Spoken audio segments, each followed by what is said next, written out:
Subscribe करें और bell दबाएं ताकि कोई खबर रह न जाए।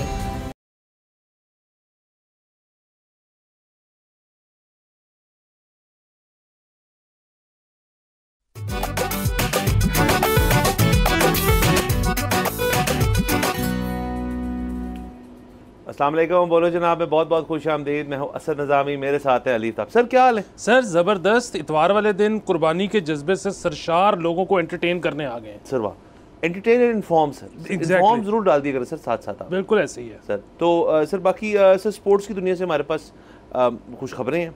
क्रिकेट से आगाज़ करते हैं।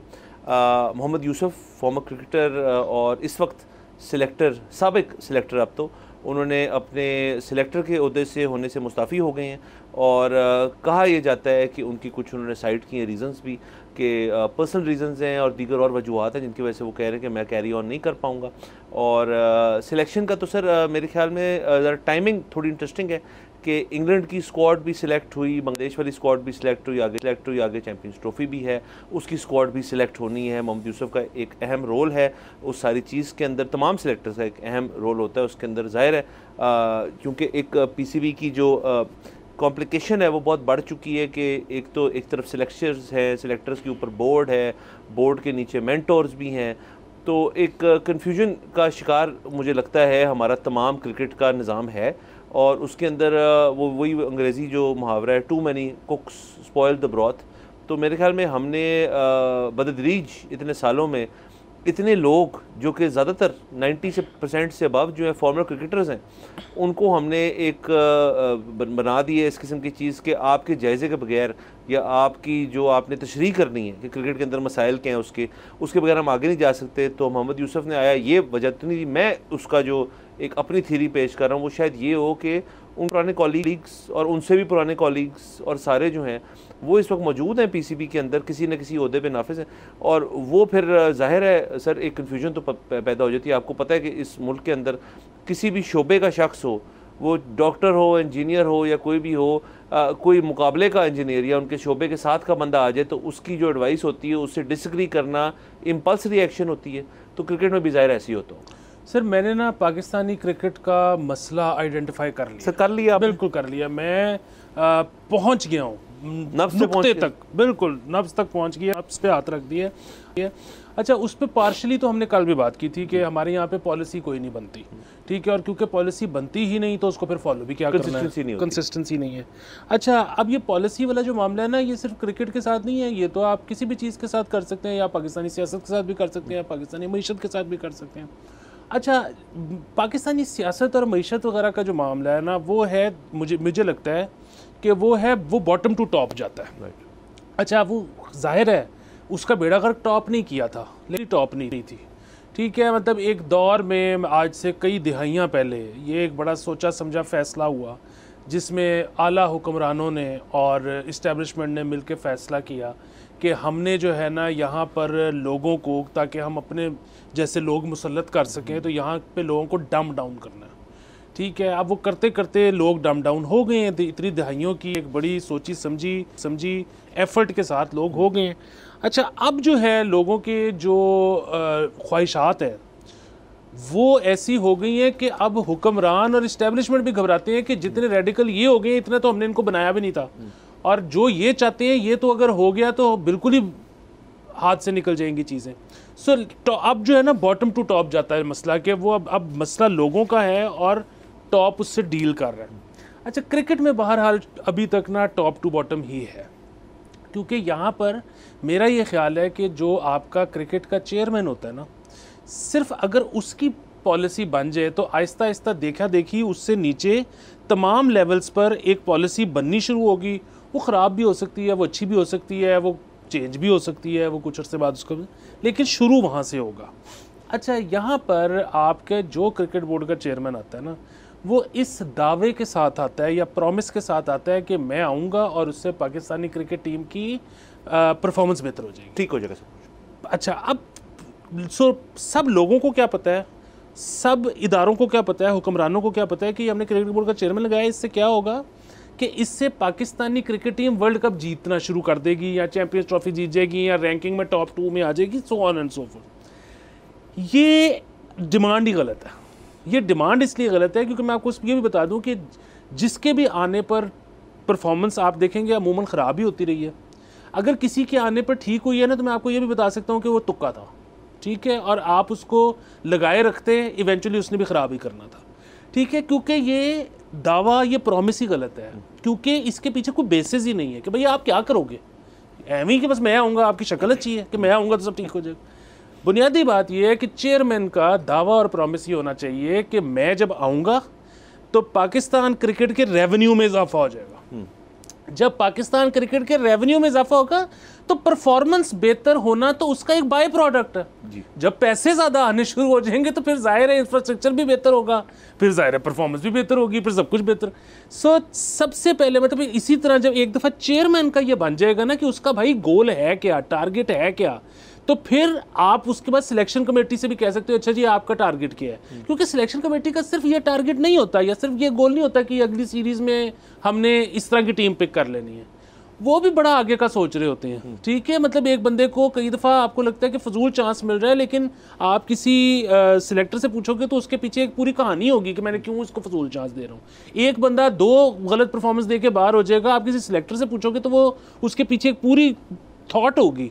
सो अगेन हम वो पॉलिसी बना सकते हैं, वो सारा कुछ कर सकते हैं, लेकिन फॉर दैट टॉप पे क्लैरिटी की ज़रूरत है कि चेयरमैन इसलिए नहीं आ रहा कि पाकिस्तान टीम की परफॉर्मेंस बेहतर हो जाए, चेयरमैन इसलिए आ रहा है कि रेवेन्यू में इजाफा हो। सर ये बिल्कुल ठीक पॉलिसी है सर, और मेरे ख्याल में इस मुल्क में अगर तमाम अदारों में इस सोच को रखने वाले ढेर सारे लोग आ जाते बहुत साल पहले तो कई मसले हल हो जाते।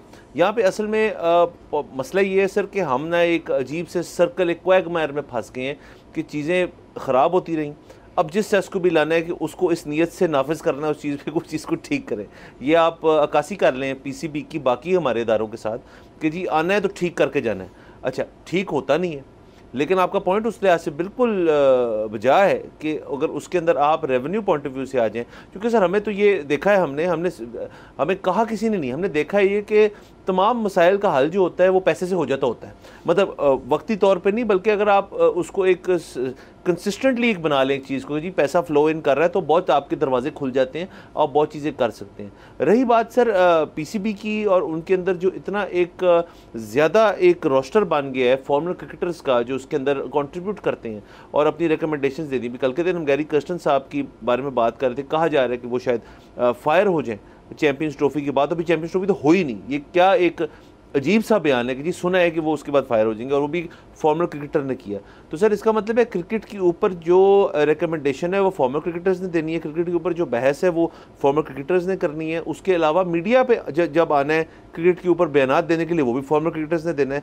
तो सर ये तो एक लिहाज से बड़ी ज़बरदस्त चीज़ है कि हमारे फॉर्मर क्रिकेटर्स जो है उनके करियर पाथ्स जो है पोस्ट रिटायरमेंट इतने खुल चुके हैं इस हमारे मुल्क के अंदर कि आप जहाँ भी हाथ डालें, कोई भी क्रिकेटर जिसने थोड़ी बहुत ही अच्छी क्रिकेट खेली और उसका नामवर हो तो उसके पास एक ब्लैंकेट अप्रूवल है कि आप हमारे बोर्ड के अंदर आके बैठ जाएं। तनख्वाह भी आपको पता है सर लंबी चौड़ी होती है। तो अब मुझे नहीं पता मोहम्मद यूसुफ साहब जो है उनका ये उन्होंने चीज़ फेस की, और या वो शायद वाकई में बिजी हो गए अपनी ज़ाती ज़िंदगी किसी चीज़ के उधर। बहुत सारी रूमर्स हैं, ये भी रूमर है कि शायद उनको इससे भी बड़ा ओहदा मिलने को जा रहा है, रूमर्स हैं। So but my point is कि सर कि बाकी बोर्ड्स का अगर हम मुआयना करें, क्योंकि सर हमने इस वक्त ये जो ईगो का है ना मसला कि जी हमने बाकियों की तरफ नहीं देखना, हमने अपना मामला इंटरनली हल करना है। नहीं, आप अगर ऑस्ट्रेलियन, इंडियन, इंग्लैंड का क्रिकेट बोर्ड जो है उनकी डायनामिक्स, उनकी स्ट्रक्चरिंग, उनके पैरामीटर्स जो हैं, अगर आप उनका मुआयना करके देखें कि यार वो कैसे कर रहे हैं, कितने कोई पुराने लोग जो हैं उन्होंने उसके अंदर बैठाए हुए हैं, नंबर 1। नंबर 2, जैसे आपने कहा कि रेवेन्यू जनरेशन के लिए वो क्या एडिशनल चीज़ें करते हैं, आप उस सबको अपना सकते हैं, आप वो सब कुछ कर सकते हैं। बहरहाल सर हम ये तो कह सकते हैं ना दावे से कि पीसीबी ये गरीब अदारा तो कहीं से भी नहीं है, एक अमीर अदारा है। तो अगर आपने अपनी जो रिसोर्सेज और फंड्स हैं उनको एक सही तरह लगाना है, जो इतने लिमिटेड हैं आपके पास, तो उनको ऐसी चीज़ पे लगाएं कि आइंदा वाले दिनों में हमें ये बहस ही ना करनी पड़े। यकीन है। और दूसरा मैं आपको एक और बात बताऊं, ये जो परफॉर्मेंस वाला मामला है ना, ये क्वांटिफाइबल नहीं है। रेवेन्यू वाला मामला क्वांटिफाइबल है। मैं इसकी मिसाल दे सकता हूं। देखिए, मैं पीसीबी का चेयरमैन आ जाता हूं और पाकिस्तान फॉर इंस्टेंस उस वक्त दुनिया में 6ठे नंबर पे साइड है, ठीक है, रैंकिंग्स में, और जिस वक्त मैं छोड़ के जाता हूं उस वक्त वो 7वें नंबर पे हो जाती है। आप कहेंगे कि जी आपके दौर में तो परफॉर्मेंस बहुत ख़राब थी, मैं कहूँगा जी नहीं मेरे दौर में तो कमाल परफॉर्मेंस थी। वो जी कैसे? ऐसे कि जिस वक्त मैं आया था टीम ट्रांजिशन कर रही थी, ये तो 8वें नंबर पे जाने लगी थी, ये तो मेरी वजह से 7वें नंबर पे रुकी है। ठीक है, क्वान्टिफाइबल नहीं है ये, बहुत आसानी से क्वान्टिफाइबल है कि जी फिजिकल ईयर 2023 में हमने इतने $मिलियन का रेवेन्यू था हमारा, फिजिकल ईयर 2024 में डॉलर का रेट ये हो गया था, उस हिसाब से हमारा इतना जो है रेवेन्यू था और हम इतने % ऊपर गए हैं, ये मैंने किया। सर एक तो ये बात सर, और बिल्कुल चेयरमैन्स की अगर बात हो रही है तो सर बाकी बोर्ड्स की चेयरमैन्स को अगर आप देखिए, उनके टेन्योर्स और उनकी जो उन्होंने वो लेगेसी छोड़ के गए हैं पीछे, यहाँ तो कहीं नहीं जा सकता, लेगेसी वाला लफ्ज़ ही नहीं इस्तेमाल होता, क्योंकि इतनी देर को रहता ही नहीं। हमारी एक आदत होती है कि क्योंकि एक पोलिटिकल अपॉइंटमेंट है, तो जब पोलिटिकल अपॉइंटमेंट होगी, जो नई सियासी जमात आएगी वो अपना PCB चेयरमैन लगाना चाहेंगी, किसी को मतलब ऑब्लाइज करने के लिए या फॉर वट एवर रीज़न वो लगा देंगे, तो कोई कंसिस्टेंटली रहता नहीं है। दूसरा सर, बाकी बोर्ड्स के आप देख लें जो PCB चेयरमैन है, अभी रिसेंट एग्जाम्पल जे शाह की है, जो इंडियन क्रिकेट बोर्ड के हेड रहे, और अब वो ICC में जा रहे हैं ना, ICC में किसी ओहदे पे नहीं जा रहे, उनके हेड बनने जा रहे हैं वो। तो आप भी अगर एक सीजन्ड शख्स को लाते आज से 5-10 साल पहले, और वो कंसिस्टेंटली चलता PCB के साथ, आज हमारे पास ICC में नुमाइंदा होता शायद। तो ये इस चीज़ तो हमने करने की कभी कोशिश नहीं की, क्योंकि again it is a political appointment. बिल्कुल सर, देखिए मेरा तो ये ख्याल है कि हर टीम की बारी आती है ICC में। सो पाकिस्तान की भी कई दफ़ा बारी आई है, पाकिस्तान के लोग रहे हैं ICC के अंदर। जो वाहिद उसमें नुक्ता है वो आपके वाला है, वो ये है कि हमारा कोई उस तरह से करियर वाला बंदा ही लगेगा ना इसके अंदर। मतलब अभी अगर आज से 4 साल बाद वो कहें कि जी अच्छा ICC का चेयरमैन पाकिस्तान की बारी है, लगा लें, तो हम नकवी साहब को तो नहीं लगा सकते, क्योंकि नकवी साहब के हाथ में तो और बड़ी इंपॉर्टेंट चीज़ें। सो यही तो बात है कि हमने जिसको इस वक्त चेयरमैनशिप दी हुई है PCB की, उसके लिए PCB की चेयरमैनशिप एक बड़ा मामूली काम है। सो हम किसी ऐसे शख्स को क्यों नहीं कभी कंसिडर करते जिसके लिए ये बहुत बड़ी चीज़ हो? ये भी एक सवाल है। ये भी एक सवाल है सर, और बहुत और एक ऐसा शख्स जो कि आपको पता है कि यार इसका जो क्रेडिबिलिटी है क्रिकेट की हद तक वो बड़ी स्ट्रॉन्ग है, प्लेयर्स के साथ एक अटैचमेंट है, और आप उस तरह से इनको आगे लेके जा सकते हैं। जाहिर है सर ये बड़े कॉम्प्लेक्स इश्यूज़ हैं। मैं सर तंग आ गया हूँ वैसे ये कह के इसी शो पे कि बड़े कॉम्प्लेक्स इश्यूज़ हैं। हमारा कोई सादा इशू नहीं बन सकता सर जिसका हम ऊपर हम तजवीज़ दें और वो परसों सॉल्व हो जाए, ये नहीं हो सकता। नहीं सर, ये हमारे मुल्क में पॉसिबिलिटी नहीं है सर। ये बिल्कुल हो सकता था, मतलब अगर हम 1952 में शो कर रहे होते तो मसले नए नए होते, हम कहते कि यूं करके वूं कर लो तो ठीक हो जाते। सर अब वही मसला जो था ना 1948 वाला, उसको 76 साल हो गए हैं। अब उसमें ऐसे गुंजल पड़े हैं कि वो दांत से भी नहीं खुलता। हाँ सर, सर आपको पता है जब गुंजल हो जाए तो उसके अंदर एक ही तरीका होता है कि पिन्ना एक तरफ से पकड़े एक बंदा, एक तरफ से पड़े, गुंजल काट के गिरा लगा सर। और यहाँ सर ये यहाँ नहीं हो सकता। बिल्कुल सर। सर चले आगे चलते हैं सर प्लीज़। सर आपको पता है मैं एक स्क्वॉश की हद तक मैं बड़ा एक फनेटिक आदमी हूँ, क्योंकि मैंने खुद बहुत खेली है पाकिस्तान के अंदर स्क्वॉश का। जिन हमारी यूथ को नहीं पता, पाकिस्तान वर्ल्ड लीडर होता था स्क्वॉश के अंदर। जहांगीर जान शेर खान के ज़रिए हमने बड़ी बड़े सर चीज़ें ऐसी की हैं और रिकॉर्ड्स कायम की हैं दुनिया के अंदर स्क्वॉश के अंदर। उसके बाद सर वैसे ना मैं थोड़ी सी आपकी करेक्शन कराना चाहता हूँ। उसकी वजह सिर्फ ये है कि हम ना मतलब मुझे ये दुख होता है कि हम बहुत क्रेडिट ले लेते हैं कि पाकिस्तान होता था। सर मुश्किल से 2-3 खानदान थे जिन्होंने वो सारे लोग पैदा किए थे। सर आप इस खानदान भी कर लें, चले उनको वाइड कर लें, एक ही कबीले से लोग जो थे वो स्क्वॉश के अंदर कंट्रीब्यूट करते थे, और वहीं से अभी भी बाय द वे आपके अच्छे स्क्वॉश प्लेयर्स उधर से ही आ रहे हैं। उनके अंदर कोई मतलब कुदरती चीज़ उनके अंदर है जो वो कर रहे हैं। तो सर आज के दिन लेकिन सर हमारे पास बहुत अच्छी खबर है। मोहम्मद आसिम खान जो हैं उन्होंने अमेरिका में शार्लेट्सविल में जो टूर्नामेंट हो रहा था 2024 के अंदर उन्होंने एक चैम्पियनशिप जो है वो जीते हैं। फाइनल मैच बहुत ही इंटरेस्टिंग फाइनल मैच था। इंग्लैंड के एक बहुत ऊंचे सीडेड प्लेयर जो है उनको उन्होंने हराया है, शिकस्त दी है। तो सर इसके लिए बहुत बहुत मुबारक हो सबको। उसके साथ साथ सर मैं ऐड कर दूँ, दोनों खबरें डिस्कस करेंगे कि डेनमार्क में अंडर 13 कैटेगरी का जो मैच था उसके अंदर 2 बहनों का आपस में फाइनल हो गया। तो महानूर जो थी उन्होंने क्लिंच कर लिया टाइटल। तो सर ये भी बहुत ज़बरदस्त बात है कि एक ही जगह से, एक ही ख़ानदान से, एक ही फैमिली से 2 बेटियां उनकी जो है वो पटेक कर रही थी इसके अंदर अंडर 13 कैटेगरी के अंदर, और दोनों का आपस में मैच हो गया और एक बहन जो लेगी। तो मतलब थोड़ा बिटर स्वीट हुआ मानूर के लिए, बट आसिम के लिए बहुत बहुत मुबारक हो। तो सर एक स्क्वॉश के अंदर हम सुनते रहते हैं, खबरें ढेर सारी आती रहती हैं। मैं इसमें इजाफा करता जाऊँ कि अगले जो ओलंपिक्स हैं, आपको पता है सर हमारी अब आंखें जो हैं, हमारा रेडार जो है उसके अंदर Olympics is on our radar now Arshad के बाद से, और उसके अंदर क्रिकेट और स्क्वॉश जो है वो बाकायदा तौर पे ऐड कर दी गई हैं जो अगला ओलंपिक्स होगा उसके अंदर। तो सर ये जो सारे प्लेयर्स हैं ये अब उस चीज़ के लिए तैयार हो रहे हैं। अब डिपेंड करता है कि हमारी स्क्वॉश की जो फेडरेशन है जो स्क्वॉश को मैनेज करती है, पंजाब स्क्वॉश तो एक जगह है, उसके ऊपर नेशनल लेवल पे अगर इस चीज़ को देखा जा रहा है तो इन सब को बुलाएं, बिठाएं, इनकी मैनेजमेंट आप लें अपने पास, आप प्राइवेट सेक्टर से लोगों को डालें इसके अंदर। ये काम आपका मेरा नहीं है कि इनको हमने अब स्पॉन्सरशिप से भर के इनको आगे लेके जाना है। इनकी ज़िंदगी में इन प्लेयर्स की टेंशन नहीं होनी चाहिए कि यार मेरा बॉल जो है डबल डॉट सिंगल डॉट कहाँ से आ रहा है, मेरे जूते कहाँ से आ रहे हैं, मेरा रैकेट कहाँ से आ रहा है और मुझे जगह कहाँ मिल रही है खेलने की। ये सब कुछ तयशुदा होना चाहिए और इनको हम ओलंपिक्स में देखना चाहते हैं। यकीनन वो जो महानूर बच्ची जीती है उसने तो ये कहा है, उसने कहा जी हमारे तो जेनेटिक्स भी एक थे, हमारा तो कोच और ट्रेनर भी एक है, हम तो प्रैक्टिस भी इकट्ठे ही करते हैं। तो वो बिल्कुल जो उस दिन बेहतर खेल गया वो जीत गया। बाकी हमें कोई ख़ास फ़र्क नहीं है। इसी तरह जो आसिम है उसको बहुत मुबारक हो। आसिम और दीगर जो अभी हमारे पिछले कुछ 5-7 मुझे याद है जो प्लेयर्स जिन्होंने अभी अमेरिका के मुख्तलिफ इवेंट्स में पार्टेक किया है, उन सब ने सर, मतलब मैं इस इवेंट पे आसिम की बात नहीं कर सकता, वो मैंने नहीं देखा, लेकिन कईयों की मैंने फेसबुक पोस्ट्स इस तरह की देखी इवेंट से पहले कि जी हम खेलने आ रहे हैं, अगर कोई हमें वहाँ पे एक बेडरूम दे दे कि हम वहाँ पे रह लें। तो ये हालात हैं। मैं सर यकीनन कि हुकूमत की और सबकी ज़िम्मेदारी तो है ही है। मैं इस वक्त टेलीविज़न चैनल पे बैठ के कह रहा हूँ जहाँ पे हमारी टेलीविज़न की भी सबसे बड़ी हालांकि मजबूरी होती है स्पॉन्सरशिप, लेकिन इस वक्त सर जो आपका कॉरपोरेट सेक्टर है, हमारा जो कॉरपोरेट सेक्टर है, इस वक्त उनको अपनी गेम अप करने की ज़रूरत है। मतलब ये इनको इस वक्त इतने सस्ते स्पोर्ट्समैन मिलेंगे और यही कल को जब ओलंपिक्स उठाएंगे तो फिर ये हाथ में नहीं आएंगे। सर फिर ये हाथ में नहीं आएंगे। आप देख लें सर कि अब देखें ना सर, असल में मज़े की बात ये, और मैं इतना खुश हो रहा हूँ यहाँ बैठे हुए ये बात करते हुए कि हमारे पास ना एक एग्ज़ाम्पल मौजूद है अरशद नदीम में, कि हम उस चीज़ को मद्देनज़र रखते हुए अब अगर इस चीज़ में करेंगे तो ये कॉर्पोरेट सेक्टर की भी ज़्यादती है, हम सबकी ज़्यादती है। बहरहाल इस पर कंटिन्यू करते हैं गुफ्तगू, हमने जाना है यहाँ पे ब्रेक के ऊपर। Let's take a break.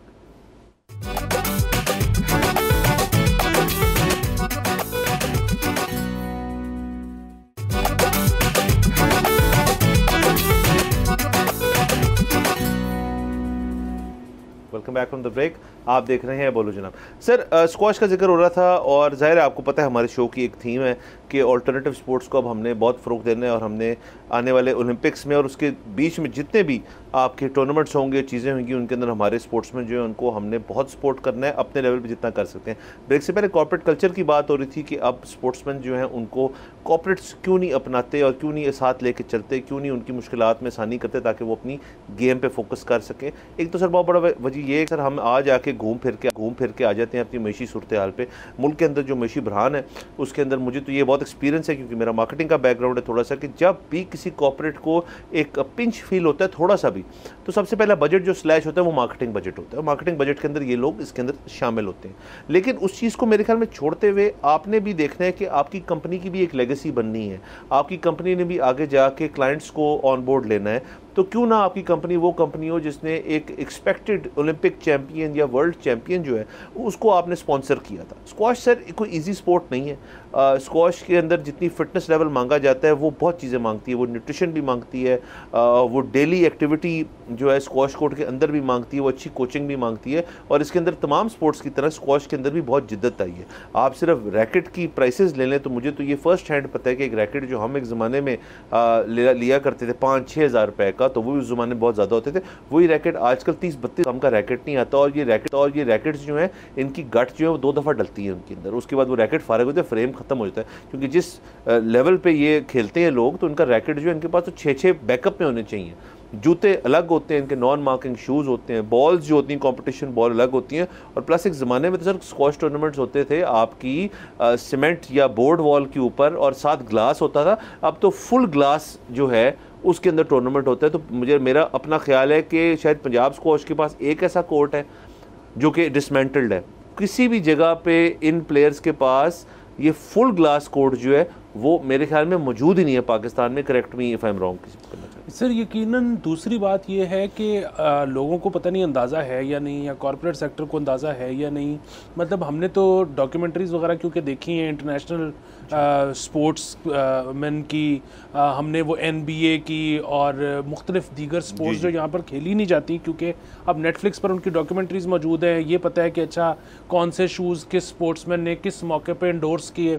अच्छा अब वो होता ही है कि हमने ये देखा है कि जो ये स्पोर्ट्स वाले लोग हैं ना, ये बड़े लॉयल होते हैं। ये इनको कई दफ़ा दूसरे ब्रांड से बड़ी अच्छी ऑफ़र आ जाती है, लेकिन ये कहते हैं कि यार नहीं, ये हमारा जो ब्रांड है ना, इसने हमें तब स्पॉन्सर किया था, ये सपोर्ट किया था जब हम इतने मशहूर नहीं थे, तो अब हमें चाहे कोई ज़्यादा पैसे दे रहा हो, हमने यहाँ से नहीं हिलना। तो यही वो चीज़ है जो कि कॉरपोरेट को यहाँ पे समझ आने की ज़रूरत है।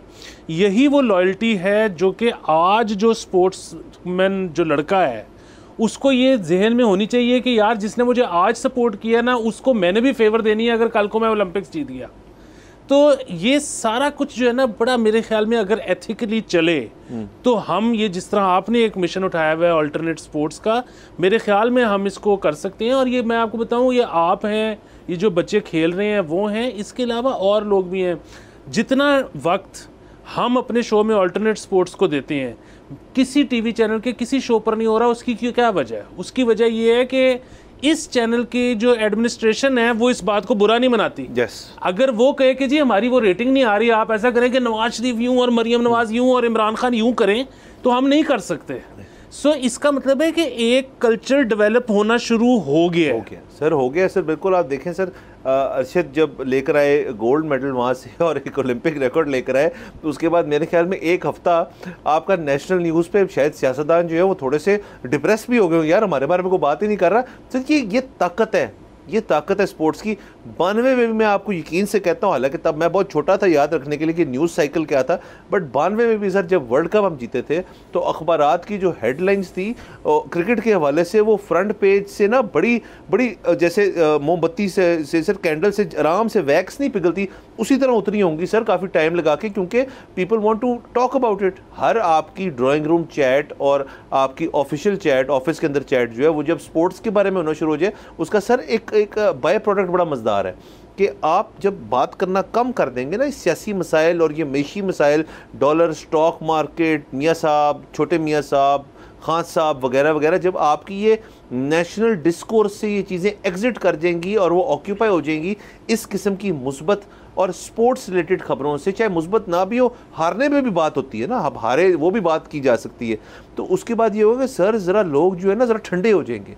लोग ज़रा ना, अगर जो फटे फुटे होने हैं ट्विटर पे और बाकी जगह पे, वो जब स्पोर्ट्स के ऊपर होंगे तो उनके मेरे ख्याल में जो अनासर होंगे वो बड़े मतलब ऐसे नहीं होंगे जिसके अंदर कि यार बड़े मसले मसाइल हो रहे हैं। और प्लस आप जब डीकम्प्रेस कर जाएंगे इस चीज़ के अंदर, तो सियासी लोग जो कहेंगे यार हमारे बारे में बात नहीं हो रही, अब हम क्या करें, कम करो आप जाके अपना कुछ करें। तो ये चीज़ तो सर मेरा कॉज इसलिए सर ये है कि मुझे लगता है कि तमाम हल लोग पेश करते हैं, थीरियाँ पेश करते हैं कि पाकिस्तान को कैसे ठीक करना है। मैं आज शो पे कहता हूँ हल्फन कि हमारे मुल्क का अगर तो हल है वो ये है कि जो टैलेंट आपके पास आ गया है ना, जो भी सर बड़ी एक स्ट्रोक ऑफ लक है कि आपने एक हमारे जैसे मुल्क के अंदर से ऐसा टैलेंट उभर के बाहर आ रहा है, उनको एक्सप्लॉइट करें, उनको भेजें, जहाँ दिल करता है उनको जाने दें, उनको फंड करें। ये आगे जाके जो है ये पौधा आज आप लगाएंगे, ये ऐसा फल देगा कि आपके मसले हल होना शुरू हो जाएंगे। आपने इतना ज़बरदस्त चीज़ आइडेंटिफाई की है कि लोगों की, जनरल पब्लिक की जो प्रोडक्टिविटी है ना उसमें इजाफा हो जाएगा।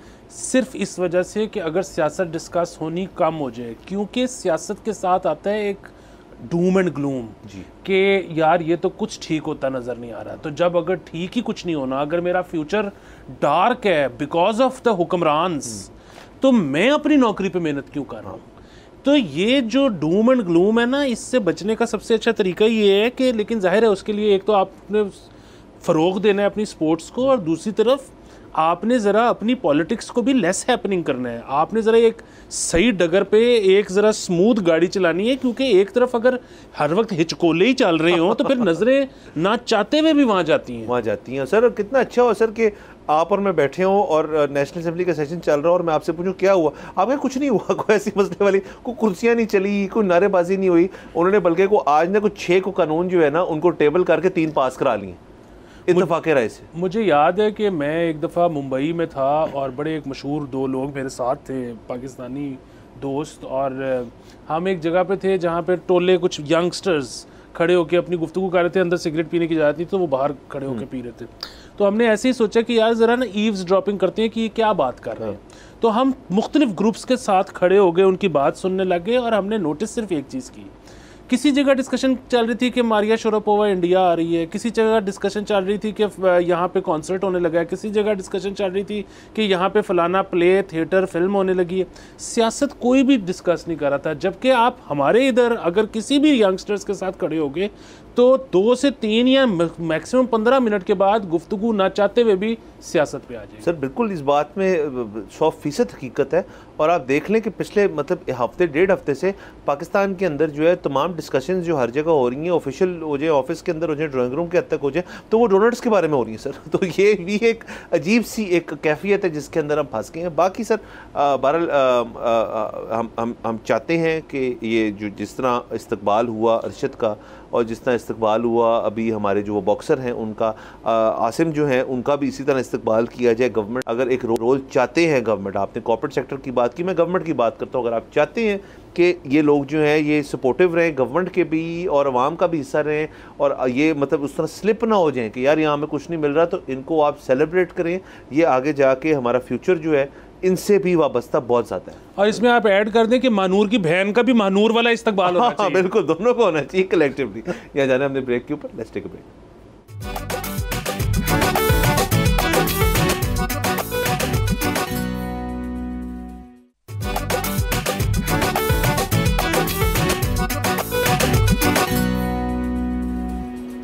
Welcome back from the break. आप देख रहे हैं बोलो जनाब। सर बात स्पोर्ट्स की हो रही थी, बड़ा मज़ा आ रहा था, लेकिन सर हमें भी जो हमने पिछली बात कर रहे थे उस बात की खिलाफ वर्जी करते हुए हमें भी सियासत के बारे में गुफ्तगू करनी पड़ेगी। सर हम तो अपने काम से मजबूर हैं, हमने तो सारी बातें करनी है। वैसे भी सर बहरहाल TRP एक चीज़ होती है, हमें भी चाहिए। हाँ सर, ये ना हो ना हम स्पोर्ट्स पे लगे रहे, एक दिन हमें फ़ोन आ जाए सर, ये भी हम नहीं चाहते। तो सर बेसिकली PTI के बारे में बात करनी पड़ी। कल के दिन जो तमाम वाक़यात पेश आए उनके ऊपर गुफ्तगू करने की ज़रूरत है। तकरीबन 110 PTI के जो वर्कर्स हैं और लीडरशिप है उनको कल के दिन अरेस्ट किया गया। लियाकत बाग पे एक डेमोन्स्ट्रेशन करने के लिए वो बढ़ रहे थे। अली मीन गंदापुर साहब भी जो थे वो उस काफ़िले के आगे पीछे ही थे और उन्होंने भी वहाँ जाने की कोशिश की। उसके बाद सर 110 बंदा जो अरेस्ट किया है, जितना बंदा था टोटल उसकी एग्जैक्ट वैल्यू मुझे नहीं पता, मुझे इतना पता है कि 4200 पुलिस ऑफिशियल जो थे वो भेजे गए और नाफिज किए गए वहाँ पे, जिन्होंने फिर टीयर गैसिंग भी की। और जो उनके पास तरीक़ेकार एक पुलिस वाले के पास होते हैं या पुलिस के पास होते हैं rather to stop the demonstration, वो उन्होंने किए और इस्तेमाल किए। आगे से उनके ऊपर पेल्टिंग भी हुई PTI की तरफ से, उसके बाद अरेस्ट भी हुए। तो सर बिल्कुल भी कोई अमनो अमान की सूरत नहीं है। PTI का ये दूसरा या तीसरा टाकरा है with in a month with the police, with the government rather. अच्छा, उसके साथ साथ ये भी कहा जाता है कि क्योंकि वो एक डेमोन्स्ट्रेशन करना चाह रहे थे और उसके लिए उनको NOC दरकार था, तो वो NOC के लिए उन्होंने एप्लीकेशन दी थी डिस्ट्रिक्ट गवर्नमेंट को। उन्होंने वो NOC की एप्लीकेशन भी वापस ले ली कि हम हाई कोर्ट को मूव करेंगे। उन्होंने हाई कोर्ट से भी दरखास्त वापस ले ली और वो चल पड़े इस चीज़ के ऊपर कि हम ये करेंगे।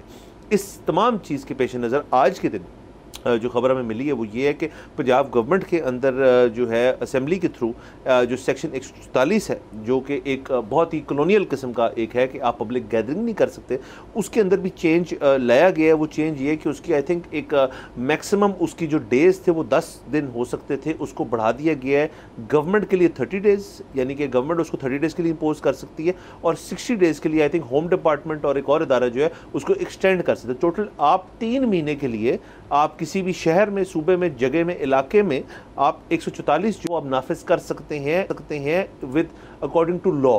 ये भी सर एक डेवलपमेंट हुई है। जाहिर है वो इस तमाम चीज़ के पेश नज़र हुई है क्योंकि PTI ने एक बहुत ही अपना जो अब स्टांस रख लिया है, वही उनकी माजी की सियासत जो थी उसी की ये अक्कासी करता है कि हम प्रोटेस्ट और धरने और उसके अलावा जलसे जो हैं उनकी सियासत पे बिलीव करते हैं। हमारा वोटर जो है या हमारा वोट बैंक जो है वो इस चीज़ को अप्रिशिएट करता है, तो हम ये करेंगे। उसके अलावा अली मीन गंदापुर साहब का एक वीडियो नोट भी हमने देखा जिसके अंदर वो कह रहे हैं कि गोली का जो जवाब है वो गोली से होगा, आप 1 मारेंगे हम 10 मारेंगे, इस तरह के बयानात सर चल रहे हैं। तो सिचुएशन जो है सर वो आउट ऑफ हैंड जो है वो हुकूमत के लिए भी होती जा रही है और वो PTI के लिए भी होती जा रही है, क्योंकि जैसे मैं हमेशा कहता हूँ वो एक रडरलेस शिप की तरह है। बानी PTI जो है वो जेल के अंदर है। अब इस चीज़ का इतना बड़ा सवाल निशान है ये तरीक़ इंसाफ के सीनियर लीडरशिप पे कि आया बानी PTI के कहने पे ये तमाम चीज़ें हो रही हैं या आप जो हैं विंग कर रहे हैं सारी चीज़ को,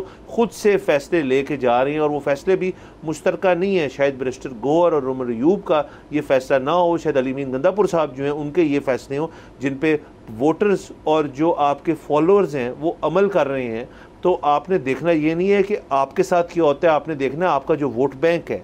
आप अगर कहते हैं अपने आप को हम लार्जेस्ट पार्टी हैं इस मुल्क की, तो आपकी एक ज़िम्मेदारी है अपने तमाम वोटर्स के साथ कि जिनको आप कहते हैं बाहर निकलो हमारे लिए।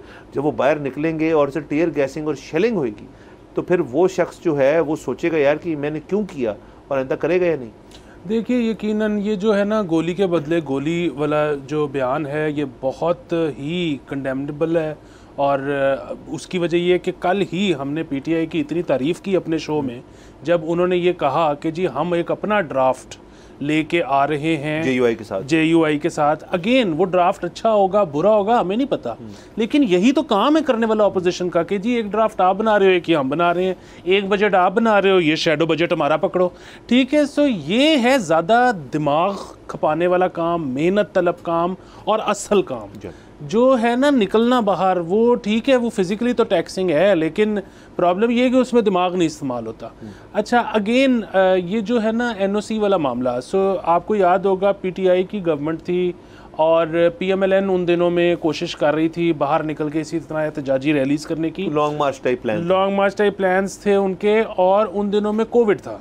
सो कोविड की वजह से NOC नहीं था मिलता, और जो मुस्लिम लीग थी वो बहुत ज़्यादा ये विक्टिम कार्ड प्ले करती थी कि सरकार बेसिकली क्योंकि डर गई है इसलिए हमें नहीं दे रही है NOC।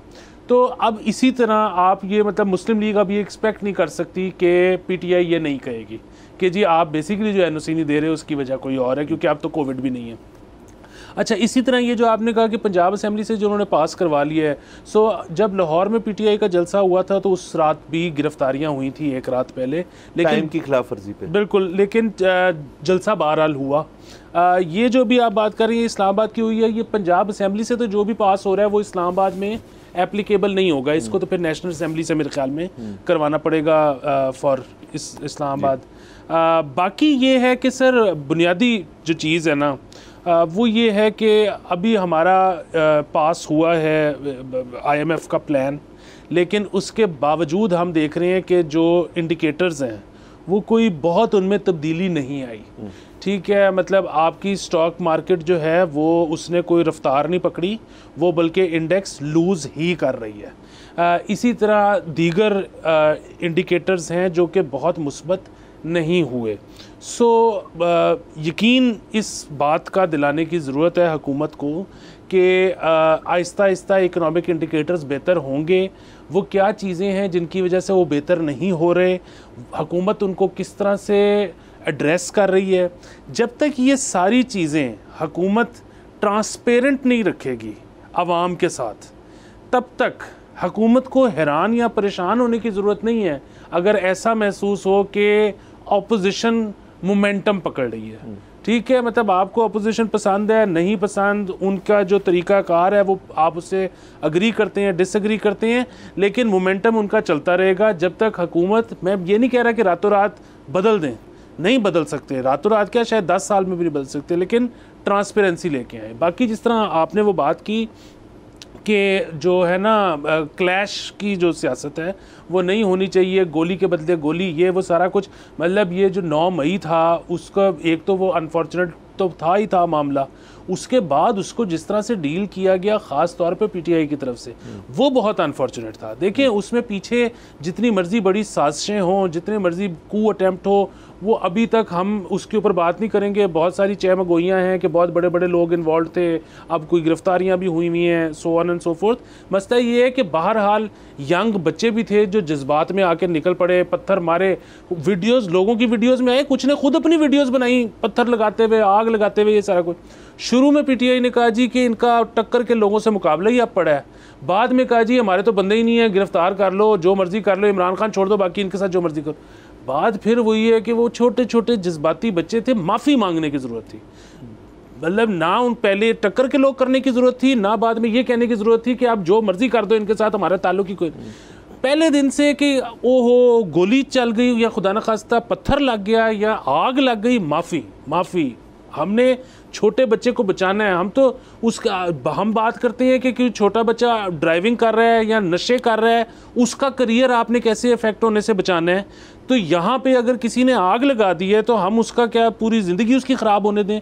वो बचाने की तरफ जाना चाहिए था, यहाँ पर उसको बहुत ही बुरी तरह से मिस हैंडल किया गया। सर बिल्कुल, एक तो 9 मई की आपने बाकायदा याद दहानी करा दी, जो मतलब इस वक्त की जो सूरत हाल है उसको रिफ्लेक्ट उस तरह से करती है कि देखना चाहिए तब क्या कर हो गया और कितने लोगों ने सफ़र किया या आज तक कर रहे हैं, या फिर इवेंचुअली पीटीआई जो है इस चीज़ को रियलाइज़ करे और ठीक करे। उस हद तक सर जो पंजाब ये करने की कोशिश कर रहा है, अभी तक वो कर नहीं पाए कि जो अमेंडमेंट पेश हुई है कि 90 डेज़ तक आप अलाउ करें सेक्शन 144। तो सर ये तो फिर अगर आपने बना दिया और ये अमेंडमेंट पास होगी फ़र्ज़ करें, तो सर ये तो बहुत बड़ा इशू हो जाएगा कि आप 90 दिन जो है एक लोकेलिटी के अंदर पब्लिक गैदरिंग बंद कर देंगे। आपका फिर जहाँ मर्जी दिल करे आप कर सकते हैं। जाहिर है आपने उसको एक पॉलिटिकल वेपन की तरह अगर यूज़ करना है तो हम पंजाब गवर्नमेंट पे भी तनकीद करते हैं उसके ऊपर। पीटीआई पे सर बाकायदा तनकीद इस चीज़ पे बनती है कि अभी तक आपको जब कोई रास्ता नहीं मिलता, आपकी जब दरवाजे जो हैं आपको लगता है बंद हो गए हैं, आप कहते हैं कि जी अब हम सड़कों की सियासत जो है उसके ऊपर वापस आने लगे हैं। अब सर माहौल जो है और सर्कमस्टांसेस हैं और सिचुएशन जो है वो इतनी डिफरेंट है। और मैं इसको लिंक कर देता हूँ कि इस वक्त जो आपको IMF का पैकेज मिला है, आपको जो बाकी मईशी सूरत हाल के अंदर आपने तमाम चीज़ें ठीक करनी है, क्या सर वो नहीं इफेक्ट होती इन चीज़ों से? रोज़गार जो लोगों का है वो भी ख़राब होता है, सड़कें बंद होती हैं, कंटेनर लगते हैं, जगहें बंद होती हैं, हुकूमत भी कहती है आज नहीं कर सकते। इस सारी चीज़ को एक रिजॉल्व करने का एक फोरम मौजूद है, वो हमारी पार्लियामान है। अगर उसके अंदर बैठ के अगर आप अपने मुतालबात पेश कर चुके हैं और उनके अंदर एक कानूनी तौर पर एक रस्ते में चीज़ चल पड़ी है, जो कि बेसिकली डिमांड तो उनकी ये है कि बानी PTI की रिहाई हो फौरी तौर पर हो, अब उन पर केसेस हैं। अब उन केसेस जब रिजॉल्व होंगे तब तमाम चीज़ें होंगी ठीक। हाँ, हुकूमत पे इस चीज़ पे तनकीद करते हैं। इस वक्त हुकूमत तमाम चीज़ें जो कर रही हैं वो टाइमिंग का अंदाज़ा नहीं कर रही। हर चीज़ का जो लिंकेज है ना सर, वो फौरी तौर पे बन जाता है। आप कॉन्स्टिट्यूशनल पैकेज लाए तो अभी क्यों लाए, आपने ये 90 डेज़ की एक्सटेंशन मांगी तो अभी क्यों लाए। आपकी तमाम चीज़ें जो हैं सर, गवर्नमेंट भी जो है वो बहुत वाज़े तौर पे एक्सपोज हो रही है कि वो ऐसे कर रहे हैं, लेकिन उसका रद्द-ए-अमल जो PTI का, मैं उससे भी एग्री नहीं करता। जी सर, ये तो वैसे अल्लाह ना करे कि ये एक्सेप्ट हो, उसकी एक वजह है। उसकी वजह ये है कि जाहिर है आप किसी को पब्लिक गैदरिंग से रोक नहीं सकते बगैर किसी वजह के, ठीक है। तो जब भी ये NOC नहीं मिला करेगा, 30 दिन एक्सटेंड किया जाएगा या 90 दिन एक्सटेंड किया जाएगा, पीछे कोई लॉ एंड ऑर्डर सिक्योरिटी कोई वजह बयान की जाएगी ना, तो फिर उतने अरसे तक वो उस इलाके में कॉन्सर्ट भी कोई नहीं हो सकता। तो फिर आपकी जो बेसिकली इकोनॉमी का पहिया चलने के लिए जो भी एक्टिविटीज़ हैं वो सब रुक जाएंगी, बहरहाल sir we hope we pray कि ये मामला जो हैं सेटल हों, जल्दी सेटल हों।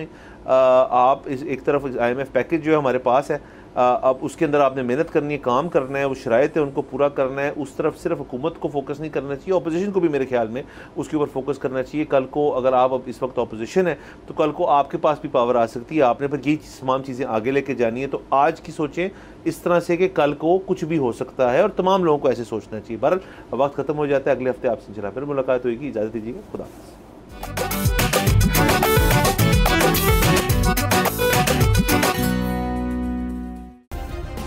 सब्सक्राइब करें और बेल दबाएं ताकि कोई खबर रह न जाए।